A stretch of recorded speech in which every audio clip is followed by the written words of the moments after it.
Halo kawan pajak, tahukah Anda? Kini proses bisnis registrasi lebih mudah. Video ini akan membahas tata cara dalam proses bisnis registrasi baru. Simak video ini sampai selesai. Video ini diperuntukkan bagi calon wajib pajak yang akan melakukan pendaftaran, baik orang pribadi, badan, maupun instansi pemerintah. Dan wajib pajak terdaftar yang akan mengajukan permohonan-permohonan maupun penghapusan. Sebelum memulai, harap diketahui bahwa informasi yang disampaikan pada video ini dapat berubah sesuai dengan perkembangan ketentuan perpajakan terbaru dan proses pengembangan sistem reformasi pajak.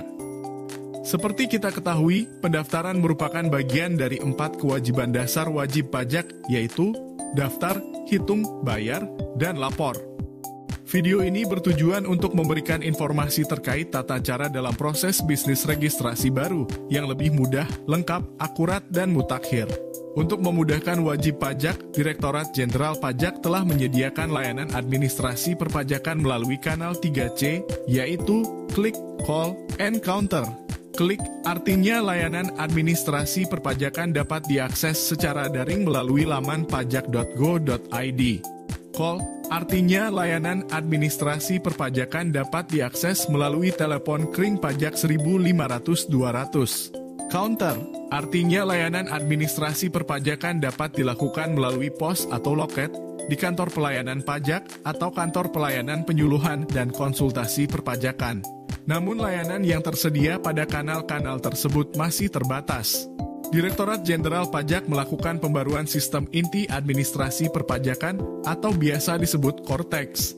Sehingga terdapat perubahan-perubahan yang diharapkan dapat mempermudah wajib pajak. Pada sistem saat ini, saluran pendaftaran terbatas pada loket dan web. Validasi data hanya pada sistem DJP. Proses pendaftaran, perubahan data hingga penghapusan belum terintegrasi, serta data antar NPWP, seperti data NPWP pusat dan cabang belum terintegrasi. Sedangkan pada Cortex, saluran pendaftaran tersedia di banyak channel, bahkan bisa dilakukan di KPP atau KP2KP manapun di seluruh Indonesia alias borderless. Validasi data dilakukan dengan pihak ketiga. Seluruh proses terintegrasi, dan data antar NPWP juga terintegrasi. Secara garis besar, ruang lingkup proses bisnis registrasi wajib pajak meliputi 1. Pendaftaran wajib pajak 2. Aktivasi akun wajib pajak 3. Penyiapan tanda tangan elektronik 4. Perubahan data dan status 5. Pemindahan wajib pajak 6. Penghapusan NPWP. Untuk memudahkan pembahasan, kita akan membagi menjadi 3 bagian seperti berikut. Sekarang mari kita bahas masing-masing tata laksana dalam proses bisnis registrasi. Proses pendaftaran wajib pajak. Pendaftaran wajib pajak dapat dilakukan melalui kanal 3C dan juga saluran lain. Saluran lain tersebut meliputi 1. Penyedia jasa aplikasi perpajakan atau PJAP 2. Online Single Submission atau OSS bagi wajib pajak orang pribadi usahawan 3. Saluran terintegrasi Kemenkumham bagi wajib pajak badan hukum atau badan usaha. Bagi WNI atau WNA yang mempunyai NIK, pendaftaran cukup dilakukan dengan melakukan aktivasi NIK yang tervalidasi dengan data Direktorat Jenderal Kependudukan dan Catatan Sipil. Sehingga NIK sudah menjadi NPWP. Bagi WNA yang tidak mempunyai NIK, pendaftaran NPWP dilakukan dengan validasi nomor paspor pada Direktorat Jenderal Imigrasi Kementerian Hukum dan HAM dan diterbitkan nomor baru sebagai NPWP. Sedangkan untuk badan adalah badan hukum seperti perseroan terbatas, perseroan perseorangan, yayasan, asosiasi, dan koperasi, memperoleh NPWP melalui sistem administrasi badan hukum Direktorat Administrasi Hukum Umum. Badan usaha seperti perseroan komanditer, firma, dan persekutuan perdata, memperoleh NPWP melalui sistem administrasi badan usaha Direktorat Administrasi Hukum Umum.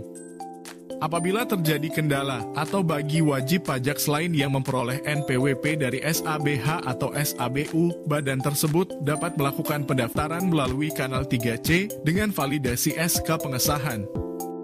Wajib pajak hanya memiliki 1 NPWP, sedangkan cabang-cabang yang dimiliki diberikan NITKU atau nomor identitas tempat kegiatan usaha. Sedangkan bagi instansi pemerintah, pendaftaran dapat dilakukan melalui kanal 3C atau saluran lain. Bagi instansi pemerintah pusat, dilakukan validasi kode satuan kerja ke Ditjen Perbendaharaan. Selanjutnya adalah aktivasi akun wajib pajak. Setelah wajib pajak memiliki NPWP, maka wajib pajak dapat melakukan aktivasi akun wajib pajak melalui laman DJP atau datang ke KPP atau KP2KP. Penerbitan akun wajib pajak dilakukan dengan verifikasi nomor telepon dan email, serta verifikasi identitas wajah melalui face recognition untuk WP bernik atau penelitian foto untuk WP tidak bernik. Permohonan diterima paling lama 1 hari kerja setelah tanggal BPE atau BPS dan diberikan akun wajib pajak atau pemberitahuan penolakan. Wajib pajak yang tidak melakukan aktivasi akun wajib pajak tetap dapat melaksanakan kewajiban perpajakannya, namun terbatas. Selanjutnya adalah menyiapkan tanda tangan elektronik wajib pajak. Tanda tangan elektronik digunakan untuk menandatangani dokumen-dokumen wajib pajak.